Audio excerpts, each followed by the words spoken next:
Apologetika di TikTok mengalami krisis epistemologi dan etika misi digital.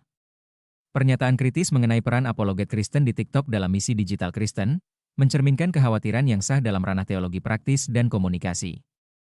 Platform video pendek ini, meskipun menawarkan jangkauan yang tak tertandingi, dituding telah mendegradasi diskursus apologetika menjadi sebuah arena yang didominasi oleh apologet instan yang tidak memadai secara epistemologis dan etis. 1.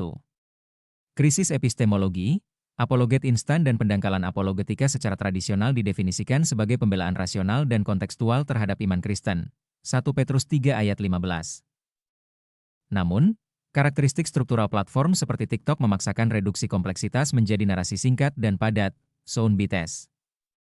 Format TikTok, yang mengutamakan kecepatan dan daya tarik visual, secara inheren menolak kedalaman argumen yang diperlukan untuk menjawab isu-isu teologis, filosofis, atau historis secara komprehensif. Argumen yang memerlukan konteks historis, interpretasi tekstual yang cermat, atau pemikiran kritis yang mendalam seringkali dipangkas demi efek dramatis dan viralitas. Fenomena, apologet instan tanpa pengetahuan biblika yang memadai dan kredensi akademik, merujuk pada maraknya individu yang mengklaim otoritas teologis tanpa melalui proses studi hermeneutika dan pengujian kritis yang ketat. Hal ini berpotensi besar menghasilkan kesalahan doktrinal atau misrepresentasi ajaran Kristen, yang membahayakan integritas pengajaran gereja, teaching authority of the church. 2. Krisis etika, toksisitas, narsisme, dan polarisasi kritik ini menunjuk pada pergeseran etika dari pelayanan, koinonia, menjadi ajang persaingan yang toksik, saling hujat, dan rusak parah. Algoritma media sosial cenderung memprioritaskan konten yang memicu reaksi emosional tinggi, kemarahan, perselisihan, sensasi, karena menghasilkan engagement yang lebih tinggi.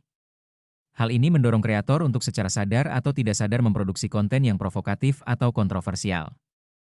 Istilah apologet NPD, Narcissistic Personality Disorder Narsistik, mencerminkan kekhawatiran bahwa motivasi primer telah bergeser dari mencari kemuliaan Allah, soli deo gloria, menjadi mencari validasi diri, popularitas, dan pengakuan pribadi. Apologetika semacam ini berubah menjadi alat narsisistik, di mana tujuannya adalah memenangkan argumen dan merusak lawan bicara, bukan membangun jembatan pemahaman atau memuliakan Kristus. Ini jelas bertentangan dengan etika komunikasi Kristen yang menekankan kasih, agape, dan kesabaran, makrotimia, Kolose 4 ayat 6, 3. Kesimpulan, arah misi digital kritik ini merupakan panggilan untuk reorientasi etika dan epistemologi dalam misi digital. TikTok dan platform serupa harus dilihat sebagai pintu gerbang menuju diskursus yang lebih mendalam, bukan sebagai tempat tujuan akhir untuk apologetika. Pembelaan iman yang kredibel harus kembali menekankan pada otoritas Alkitabiah, ketelitian akademik, dan karakter etis sang pembawa pesan, agar ladang misi digital tidak sepenuhnya berubah menjadi digital field yang korosif.